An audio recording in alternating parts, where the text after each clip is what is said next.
नमस्कार। आज के क्लास में हम सभी प्रोनाउंस के सही प्रयोग को जानने वाले हैं कि कौन कौन से प्रोनाउन सजीव के लिए आते हैं और कौन कौन से प्रोनाउन निर्जीव के लिए आते हैं। साथ ही सभी प्रोनाउंस का सही अर्थ हिंदी मीनिंग के साथ जानने वाले हैं, जिसका यूज हम अपने डेली लाइफ में करते हैं। मैं अजय कुमार आप सभी का एसएससी इंग्लिश वर्ल्ड में एक बार फिर से स्वागत करता हूं।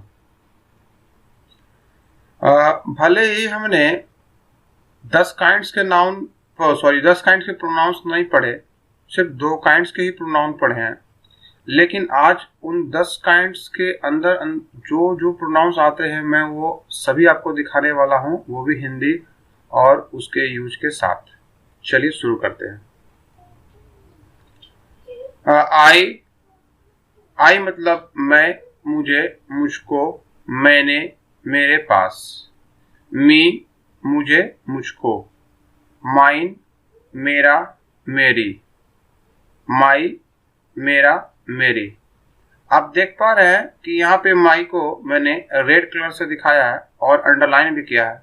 एक्चुअली माई जो है ये पॉसेसिव एडजेक्टिव है, लेकिन फिर भी हमने इसे प्रोनाउंस की कैटेगरी में ही रखा है, क्योंकि ये सारा एक ही फैमिली का है। इसके बारे में और कुछ विशेष आपको मैं पॉसेसिव एडजेक्टिव के क्लास में बताऊंगा। फिलहाल आप सभी को एक साथ याद कर लें। माई सेल्फ, स्वयं, खुद, अपने आप को, खुद को। बहरहाल ये तो हो गया हिंदी। अब जानते हैं कि इन पांचों का हम लोग प्रयोग कहाँ पे करते हैं। तो इन पांचों का प्रयोग हम लोग सजीव नाउन के साथ करते हैं। सजीव प्रोनाउन, नाउन के स्थान पे आने वाले प्रोनाउन के साथ करते हैं। देखिए, नाउन या प्रोनाउन जो होता है वो 2 तरह का होता है। एक सजीव, जैसे कि हम लोग सब हैं, और दूसरा निर्जीव वस्तु होते हैं। तो प्रोनाउन का यूज में हमें इस चीज को ध्यान रखना पड़ता है कि कौन कौन से नाउन सजीव के लिए आते हैं और कौन कौन से नाउन निर्जीव के लिए आते हैं। चलिए आगे बढ़ते हैं। अगला है वी, हम लोग, हमने, हमको, हमारे पास, हमें। अस, हमें, हमको। देखिए आप ध्यान दीजिएगा, यहाँ वी के लिए भी हमें आया है और अस के लिए भी हमें आया है और अस के लिए भी हमको आया है और वी के लिए भी हमको आया है। तो इन दोनों में क्या अंतर है ये मैंने आपको पिछले क्लास में बताया है, जब हमने सब्जेक्टिव और ऑब्जेक्टिव प्रोनाउन की चर्चा की थी। यदि आपका वो क्लास छूट गया है तो आप जाके पहले उस क्लास को देख लें, उसका लिंक आपको आई बटन में मिल जाएगा। आगे बढ़ते हैं। आवर्स, हमारा, हमारे, हम लोगों का, हमारी। आवर, हमारा, हमारे, हम लोगों का, हमारी। जो आवर्स का है हिंदी मीनिंग, वही आवर का भी है। लेकिन आप देख पा रहे होंगे कि हमने फिर से यहाँ पे आवर पे जो है आवर का कलर बदल दिया है और इसे रेड कलर अंडरलाइनिंग भी किया है। तो इसका भी वही वजह है कि आवर जो है ये पॉसेसिव एडजेक्टिव है, लेकिन चूंकि ये पी के फैमिली में ही आता है इसलिए हमने इसे एक साथ लिखा है। चलिए आगे बढ़ते हैं। अगला है यू का देख लीजिए कितना हिंदी है। तुम लोग, तुमने, तुम्हें, तुम्हारे पास, आप लोग, आपको, आपके पास। इसके पहले एक बात बता दूं, अभी मैंने जो वी और वी का सारा फैमिली के बारे में बताया था, we, us, our, ours, ourselves, और तो उन सबों का यूज हम लोग सजीव के लिए करते हैं।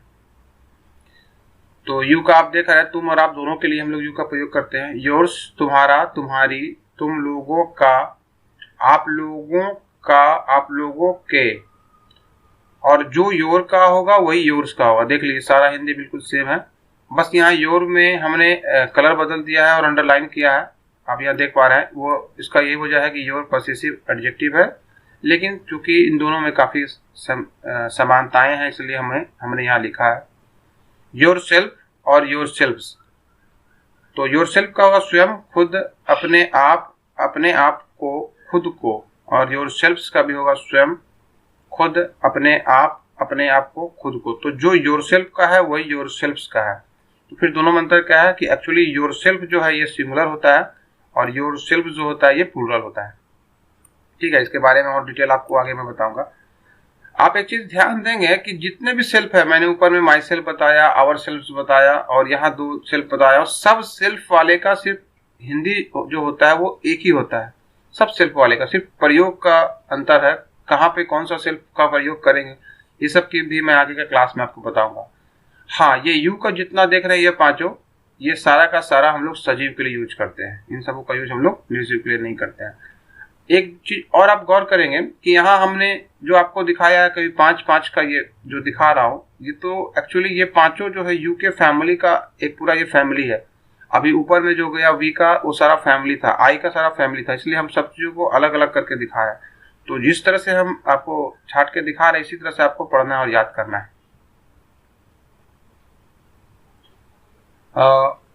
अगला है ही, हिम, हिज, हिमसेल्फ। ही मतलब वह, उसे, उसको, उसने, उसके पास। देखिए, वैसे तो आप सोचेंगे कि सर हिंदी तो हम खुद भी खोज सकते थे डिक्शनरी में। एक्चुअली इसे खोजना काफी मुश्किल नहीं है बट काफी आसान भी नहीं है। हमने सिर्फ इसका हिंदी ही नहीं किया है बल्कि ये सारे का जो एक फैमिली है इसको एक साथ दिखाया है। और ये इस तरह से क्यों दिखा रहे हैं आगे के क्लास में आप बहुत आसानी से समझ पाएंगे। अगर आप आज के क्लास में बताए गए सभी प्रोनाउंस को अच्छे तरीके से उसके हिंदी मीनिंग के साथ और यूज के साथ और फैमिली के साथ, जैसे इसका 4 है उसका 5 था, उस तरह से याद कर लेंगे ना, तो सिंगुलर प्लूरल का क्लास आगे का या जेंडर का क्लास में आपको बहुत सुविधा होगी। 3rd person, first person, 2nd person, हमने इन सब चीजों का ध्यान रखा है। अगर कोई आप में से समझ पा रहे होंगे तो जान रहे होंगे, यहाँ पे हमने सिंगुलर प्लूरल का ध्यान रखा है, जेंडर का ध्यान रखा है, पर्सन का ध्यान रखा है, उस हिसाब से कैटेगरी किया गया है, इसलिए आपको इसी प्रकार से याद कर लेना है। तो आगे बढ़ते हैं तो देखते हैं। ही का हो गया, हिम मतलब हो गया उसे, उसको, और हिज मतलब होता है उसका, उसकी।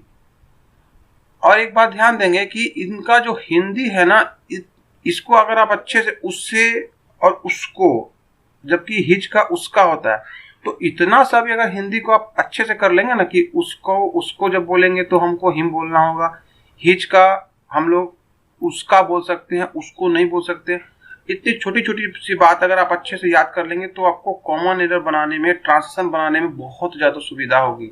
जब आपको ट्रांसलेशन बनाएंगे ना तो कभी देखेंगे हिज आता है, कभी हिम आता है, इसमें आपको बहुत बहुत ज्यादा हेल्प मिलने वाला है कि ऐसा क्यों होता है। इसलिए जो हिंदी है उसे कई बार रटिए, रोज रटिए, मगर इसको अच्छे से याद कर लीजिएगा। हिमसेल्फ का देखिए, सेल्फ का तो मैंने बताया था, देखिए आप यहाँ देख पा रहे हैं जितना भी सेल्फ है सबका सेम हिंदी है, तो जितना भी सेल्फ होता है हिमसेल्फ हो, हर सेल्फ हो, सबका सेम होता है। हाँ, इसके बारे में बता दूं कि इन चारों का भी प्रयोग हम लोग सजीव के लिए करते हैं। अब सजीव में भी अगर मैं 2 कैटेगरी कर दूं, वैसे तो जेंडर में सारा डिटेल बताऊंगा, फिर भी बता दूं, सजीव में एक पुरुष होता है और एक स्त्रीलिंग होता है। तो ये इन चारों का हम लोग यूज पुल्लिंग के लिए करते हैं, मतलब पुरुष के लिए करेंगे, मेल के लिए करेंगे, और ये चारों का चारों सजीव के लिए आता है। चलिए अगला देखते हैं। आपके पास 4 और आ गए हैं। सी मतलब वह, उसे, उसको, उसने, उसके पास। हर मतलब उसे, उसको, उसका, उसकी। आप गौर करेंगे हर का उसे, उसको, उसका, उसकी 4 मीनिंग हो रहा है, जबकि हिम का देखेंगे उसे और उसको 2 ही मीनिंग हो रहा है। हर्ष का आप देखिएगा उसका, उसकी, और हर सेल्फ, तो सेल्फ का तो मैंने बता दिया था कि सबका सेम मीनिंग होता है। देखिए ये चारों का जो है 20 नंबर से लेकर 23 नंबर तक का, इनका प्रयोग हम लोग फीमेल के लिए करते हैं, यानी स्त्रीलिंग के लिए किया जाता है, और वो भी सिंगुलर के लिए। अभी जो मैं फैमिली की बातें कर रहा था कि सब अपना अपना ग्रुप में आया, तो ये ग्रुप है देखिए, और सभी ग्रुप को मैंने अलग अलग कलर से दिखाया। देखिए ये चारों एक ग्रुप है, ये चारों मैं एक साथ कर देता हूँ। देखिए ये चारों एक ग्रुप है, आपको इसे एक ही ग्रुप में याद करना है। फिर ये चारों का अपना एक ग्रुप है, इनको आपको इसी तरह से याद करना है। आप ऊपर से सारा देखते जाएंगे तो सब का अलग अलग कलर कॉम्बिनेशन है, तो आपको इसे ग्रुप वाइज ही याद करना है। मतलब जब याद करना है तो ये चारों को याद करना है, और इसका हिंदी के साथ करना है, साथ ही इसके प्रयोग के साथ कि हम लोग ये जो शी, हर सेल्फ का प्रयोग कहाँ करते हैं, तो इसका प्रयोग हम लोग सजीव प्रोनाउन के लिए करते हैं और स्त्रीलिंग के लिए करते हैं। चलिए आगे बढ़ते हैं। अगला है इट, यह, वह, इट्स, इसका, उसका, और इट सेल्फ का तो बता ही दिया था मैंने, सेल्फ का सबसे मीनिंग हुआ। यहाँ पे मैंने इट्स को फिर से रेड कलर का दिखाया, मतलब अलग कलर का दिखाया और अंडरलाइन किया, तो इसका ये वजह है कि इट्स जो है ये पॉसेसिव एडजेक्टिव है। क्योंकि एक ही फैमिली का है इसलिए मैंने इसे एक साथ एक ग्रुप में दिखा दिया। ठीक है, चलिए अगला देखते हैं। इट का प्रयोग, इट्स या इटसेल्फ का प्रयोग हम लोग मुख्यतः निर्जीव के लिए करते हैं। बड़ी रेयर ही से सजीव के लिए यूज किया जाता है। लेकिन आप मूल रूप से जानिए कि निर्जीव नाउन के बदले जब प्रोनाउन आएगा तो वहां पे हम लोग इट्स या इटसेल्फ का यूज करेंगे। चलिए अगले ग्रुप को देखते हैं। दे, देम, देयर और देमसेल्व्स। यहाँ पे भी देयर को मैंने रेड कलर से और दिखाया है अंडरलाइन करके, तो इसका यही वजह है, आप देख पा रहे होंगे कि देयर जो है ये पॉसेसिव एडजेक्टिव होता है, पॉसेसिव प्रोनाउन नहीं होता है, फिर भी हमने इसे पॉसेसिव प्रोनाउन में लिखा है। उसका वजह ये है कि ये एक ही फैमिली के हैं। दे मतलब हो गया वे लोग, उन्हें, उनको, उनके पास, उन्होंने। ठीक है, अच्छे से याद करिएगा, इसमें काफी लोगों को बहुत कंफ्यूजन हो जाता है। और देम का होता है उन्हें, उनको। आप देखिएगा यहाँ पे दे और देम जो दो जगह टकरा है। देखिए दे का भी हो गया उन्हें और उनको, और देम का भी हो गया उन्हें और उनको। तो कहाँ पे दे और कहाँ पे देम लगाएंगे, तो इसके बारे में तो मैंने आपको पहले बताया था। सब्जेक्टिव प्रोनाउन और ऑब्जेक्टिव प्रोनाउन। वर्ब के पहले आने वाला प्रोनाउन सब्जेक्टिव होता है और वर्ब के बाद आने वाला प्रोनाउन ऑब्जेक्टिव होता है। ये सारे हम लोग पिछले क्लास में चर्चा कर लिए। देखिए ये क्लास पिछले क्लास का कंटिन्यूशन है। इवन मैं कहता हूँ कि सिर्फ एक ही क्लास का कंटिन्यूशन नहीं है, बल्कि शुरू से जितना क्लासेस आपको दी गई है सबका कंटिन्यूशन है। तो आप बहुत अच्छे तरीके से इंग्लिश को समझना चाहते हैं तो आप सारा क्लास को देखिए। सिर्फ एक आध क्लास देख लेने से आपको समझ में नहीं आएगा। और इसके लिए आपको चैनल को सब्सक्राइब जरूर ही कर लेना है, क्योंकि ये कोई एक दिन का नॉलेज नहीं है कि आज लिया और मैं चला गया फिर कभी और कहीं और कहीं और। बहुत लॉन्ग टाइम आपको यहाँ से नॉलेज को गेन करना है। तो कभी आपको नया वीडियो का नोटिफिकेशन आना है, कब नहीं आना है, कब बनता है, तो अगर आप सब्सक्राइब करके रहेंगे तभी तो जान पाएंगे।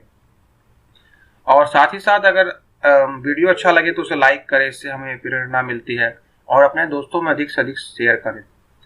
हमारा फेसबुक और इंस्टाग्राम का लिंक भी नीचे डिस्क्रिप्शन बॉक्स में दिया हुआ है, आप उसे फॉलो कर लें। क्योंकि एक तरफ से इधर से हम लोग ग्रामर और ट्रांसलेशन तो पूरा कर ही रहे हैं, और दूसरे तरफ से उधर से हम लोग जो वर्ड्स होता है जैसे synonym, antonym, one word substitution वगैरह, एक तरफ से रोज आपको उधर दिया जा रहा है। 5-5 करके देते हैं मीनिंग के साथ। और वो सारा का सारा प्रीवियस पेपर का है, ऐसा नहीं कि कहीं से भी आपको उठा के मैंने दे दिया है। तो वो सारा एग्जाम में पूछा हुआ है, तो आप वहां से जाके उनको भी फेसबुक और इंस्टाग्राम को भी फॉलो कर लें। चलिए अगला देखते हैं। अगला है देयर्स। देयर्स मतलब होता है उनका, उनकी, उन लोगों का, उन लोगों की। और जो देयर्स का होता है वही देयर का होता है। देख लीजिए दोनों का मीनिंग बिल्कुल हिंदी सेम है। अब देयर्स और देयर में क्या अंतर है, कहाँ पे देयर्स लगाएंगे, कहाँ पे देयर, ये मैं आगे की क्लास में बताऊंगा। फिलहाल आप इसके इन सबों का हिंदी को जान लें। और देम सेल्फ मैंने पहले ही बता दिया था कि जितना सेल्फ है उनका यूज हम लोग सबका एक ही होता है, स्वयं, खुद, अपने आप को, अपने आप को, खुद को। तो जितना भी है सबका बिल्कुल सेम है। इसमें देम सेल्फ, सेल्फ वाले में तो कहीं कोई प्रॉब्लम नहीं है। हाँ, कहाँ पे देम सेल्फ आएगा, कहाँ पे माई सेल्फ आएगा, ये सब मैं आपको आगे बताऊंगा। चलिए अब देख लेते हैं। देखिए ये पांचों जो देख रहे हैं ना, इसका प्रयोग हम लोग सजीव नाउन के स्थान पे भी आने वाले प्रोनाउन के लिए करते हैं और निर्जीव के लिए भी करते हैं। तो इस सजीव निर्जीव सभी के साथ इसका प्रयोग होता है। चलिए जल्दी से आगे बढ़ते हैं। अगला है this, that, this, those. This मतलब यह, इस, दैट मतलब वह, उस, और दैट का देखिए की भी होता है और जो भी होता है। कैसे होता है ये मैं आपको आगे बताऊंगा। दिज मतलब ये सब और इन पे ज्यादा ध्यान दीजिएगा। दोज मतलब वे सब और उन भी होता है, इस पे ध्यान दीजिएगा। और ये दिस, दैट, दिस, दोज, इनका प्रयोग हम लोग सजीव निर्जीव सभी के लिए करते हैं। अगला देखते हैं। अगला देख रहे हैं somebody या someone, दोनों में से कोई भी आप प्रयोग कर सकते हैं। इसका होता है कोई या कुछ लोग। anybody, anyone, इसका भी होता है कोई भी या कोई। अब somebody और anybody में क्या अंतर है, ये सब मैं आगे की क्लास में बताऊंगा। nobody या no one, कोई नहीं। और everybody, everyone, हर कोई या सभी। इन चारों का प्रयोग हम लोग सजीव के लिए करते हैं, इनका प्रयोग निर्जीव के लिए नहीं होता है, याद रखिएगा। चलिए अगला देखते हैं। अगला है समथिंग, कुछ, एनीथिंग, कुछ भी, नथिंग, कुछ नहीं, और एवरीथिंग, हर कुछ या सब कुछ। इन चारों का प्रयोग हम लोग निर्जीव के लिए करते हैं, सजीव के लिए नहीं करते हैं। आप यहाँ पे ये स्टार भी एक देख रहे होंगे जिसको हम लोग एस्ट्रिक्स कहते हैं। तो एक्चुअली इन सबों के बारे में कुछ इंपॉर्टेंट नोट्स है, इसलिए मैंने यहाँ पे स्टार लगा के दिखाया है, जो मैं आगे के क्लास में बताऊंगा कि इनसे क्वेश्चन वगैरह कॉमन एरर कैसे आते हैं, इनका प्रयोग कैसे करते हैं। फिलहाल आप इसे बहुत अच्छे तरीके से याद कर लीजिए और प्रयोग भी जान लीजिए कि इन चारों का प्रयोग हम लोग निर्जीव के लिए करते हैं। हु, कौन या जो, ध्यान दीजिएगा हु का जो भी होता है। विच, कौन सा, जो या जिस। होम, किन्हें, किसे, जिन्हें, जिसे। व्हाट, क्या और जो भी होता है इसका, ठीक है। और हुज, किसका, किसकी, जिसका, जिसकी। इनमें अब कौन सा सजीव के लिए आता है, कौन सा निर्जीव का, इसमें कुछ नियम है। तो जैसे हु का यूज हम लोग सजीव के लिए करते हैं, जबकि विच सजीव निर्जीव दोनों के लिए आता है। होम मूल रूप से सजीव के लिए आता है, जबकि व्हाट का और हुज का यूज सजीव निर्जीव दोनों के लिए होता है, ठीक है। अगला देखते हैं। अगला लिया है ईच अदर, इसमें भी नोट्स है। एक दूसरे को या एक दूसरे से, ठीक है। और वन अनदर का भी होता है, एक दूसरे को या एक दूसरे से। तो फिर ईच अदर और वन अनदर के प्रयोग में क्या अंतर है, ये मैं आपको आगे की क्लास में बताऊंगा। इन दोनों का यूज हम लोग सजीव के लिए करते हैं। उसके बाद देखिएगा यहाँ पे 52 नंबर पर पहुंच गए। नाइदर जनरली इसके साथ ऑफ रहेगा, तो नाइदर ऑफ मतलब दोनों में से कोई नहीं। आइदर ऑफ मतलब दोनों में से हर एक। नन मतलब कोई नहीं, और एनी मतलब कोई या हर कोई। जनरली इसका यूज सजीव के लिए भी होता है और निर्जीव के लिए भी होता है। और इन सबों के प्रयोग में क्या अंतर है, जैसे कि नन मतलब कोई नहीं और नाइदर मतलब दोनों में से कोई नहीं, तो इनके बारे में भी मैं आपको आगे क्लास में बताऊंगा। यदि आप पहले से कॉमन एरर इन सब के ऊपर बनाए होंगे तो समझ पा रहे होंगे, वरना मैं आपको इसे आगे क्लास में दिखाऊंगा। कुछ और प्रोनाउंस देख लें, जैसे बोथ मतलब दोनों, मैनी मतलब बहुत, फ्यू मतलब कुछ। तो टोटल 58 प्रोनाउंस मैंने आपको इस क्लास में बताया है। आप इसे बहुत अच्छे तरीके से याद कर लीजिए। ये बोथ, मैनी, फ्यू, इनका भी यूज हम लोग सजीव निर्जीव दोनों के लिए करते हैं। अब इनको आप हिंदी के साथ और कहाँ पे कौन सजीव के लिए आता है, कौन निर्जीव के साथ आता है, इस तरह से बहुत अच्छे से इसको याद कर लें। और जो बातें मैंने कहा कि बाद में बताऊंगा, तो वो बाद में आगे की क्लास में आपको तभी समझ में आएगी जब ये सब आप अच्छे तरीके से हिंदी मीनिंग के साथ समझ पाएंगे। देखिए, Rome was not built in a day. तो कोई भी काम करने में तो समय लगता है। आप बस सिलसिलेवार तरीके से जितने क्लास को बताया जा रहा है उसे अच्छे तरीके से पढ़ लीजिए। चलिए अब एक दो मॉक टेस्ट ले लेता हूं, क्या आपने पढ़ा है। अब पिछले क्लास में पढ़ाया हुआ कुछ मैं पूछना चाहता हूं, आप बताएं, क्या एक ही नाउन काउंटेबल और अनकाउंटेबल दोनों हो सकता है। वीडियो को पॉज कीजिए, आंसर कीजिए, उसके बाद सुनिए। हाँ, हो सकता है। एक ही नाउन काउंटेबल और अनकाउंटेबल हो सकता है। ये मैंने आपको पिछले क्लास में, नाउन की क्लास में, एक क्लास में बताया हूं। अगर वो क्लास छूट गया हो तो आई बटन में इसका लिंक है, आप देख सकते हैं।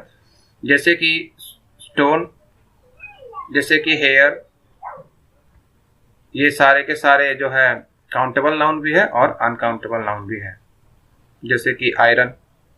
Next question, pick out the kinds of noun. आपको ये जितने नाउन स्क्रीन पे दिख रहे हैं, इन सबों के आपको काइंड्स को बताना है। कौन सा काउंटेबल नाउन है, कौन सा अनकाउंटेबल नाउन है और कौन सा प्रॉपर नाउन। वीडियो को यहाँ रोकिए, पहले इसका आंसर कीजिए, फिर आप मेरा आंसर देखिए। चलिए मैं शुरू करता हूँ। Women, women countable noun. Countable के लिए मैं सी लिखूंगा। Bread, bread uncountable noun. News, news uncountable noun. Uncountable के लिए हम लोग यू का प्रयोग कर रहे हैं। स्टार, स्टार कैसा नाउन है, मैंने बताया था, star countable noun. Milk, milk uncountable noun. Ship, ship countable noun. Patna, Patna proper noun. Police, police countable noun. Love, love uncountable noun. Classes countable noun. Gas uncountable noun. Tax countable noun, sorry gas गलत हो गया, gas countable noun होगा, ये मैंने गलती से uncountable लिख दिया। गैस भी काउंटेबल नाउन है, क्योंकि नाइट्रोजन हाइड्रोजन गैस को गिन सकते हैं। गॉड, हाँ वैसे तो क्या कहूँ, but countable noun. Foot, foot countable noun. Kindness, kindness uncountable noun. और विजडम अनकाउंटेबल नाउन। आप इन्हें मिला लीजिए। अब आज का last question, pick out subjective and objective pronouns. आपको इसमें सब्जेक्टिव और ऑब्जेक्टिव प्रोनाउंस बताने हैं। ये मैंने पिछले क्लास में बता दिया है। अगर ये क्लास भी आपका छूट गया है तो इसका लिंक आई बटन में दिया हुआ है, आप वहां से जाकर देख सकते हैं। वीडियो को रोकिए, पहले इसका आंसर कीजिए, फिर मेरा आंसर मिलाइएगा। चलिए मैं शुरू करता हूँ। तो हिम कैसा हो गया? हिम ऑब्जेक्टिव प्रोनाउन हो गया। यू कैसा है बताइए? हाँ बोलेंगे सब्जेक्टिव, जी नहीं, ये सब्जेक्टिव भी है और ये ऑब्जेक्टिव भी है, ये दोनों है। शी, सी हो गया सब्जेक्टिव प्रोनाउन। आई, आई सब्जेक्टिव प्रोनाउन। अस हो गया ऑब्जेक्टिव प्रोनाउन। देम, देम हो गया ऑब्जेक्टिव प्रोनाउन। दे हो गया सब्जेक्टिव प्रोनाउन। इट बताइए सब्जेक्टिव प्रोनाउन? नहीं नहीं, ये दोनों है, सब्जेक्टिव भी है और ऑब्जेक्टिव भी है। हर, हर हो गया ऑब्जेक्टिव प्रोनाउन और मी हो गया आपका ऑब्जेक्टिव प्रोनाउन। तो वैसे ऐसे मैं आपसे पिछले क्लासेस का भी पूछता रहूंगा ताकि आपको कहीं से कुछ भूलना नहीं दूंगा। वेल आज का क्लास में इतना ही है। वीडियो को देखने के लिए आप सबों का बहुत बहुत धन्यवाद।